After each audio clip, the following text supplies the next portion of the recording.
This is Fresh Air. I'm Dave Davies, senior writer for the Philadelphia Daily News, sitting in this week for Terry Gross. Congress has adjourned for the summer, but not before enacting some substantive legislation and engaging in plenty of acrimonious debate. The Senate held an all-night session on Iraq, and Republicans actually walked out of the House chamber Thursday night. There were major battles with the Bush administration over Alberto Gonzalez and energy policy, but Congress did manage to raise the minimum wage, adopt new electronic surveillance guidelines, and get an ethics and lobbying law passed. For some perspective, we turn to Carl Hulse, the chief congressional correspondent for the New York Times.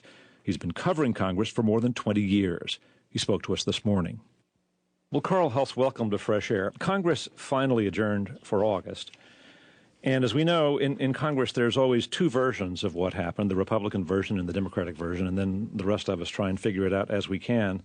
What do the Democrats say about what they got done?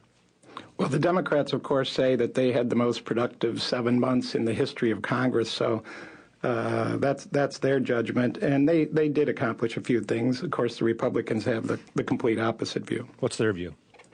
That this was the do-nothing Congress, or they're trying to tag it as the post office Congress because they've done a lot of post offices, namings, that sort of thing.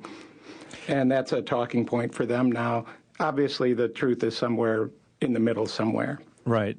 Well, let's go through some of the areas where significant legislation was debated and in some cases enacted. One most recently was electronic eavesdropping, and that activity on that went right into the weekend. I guess at the end of the session, the House amended the Foreign Intelligence Surveillance Act, which we know of because of this controversy, which the Times generated a couple of years ago when they exposed warrantless wiretapping.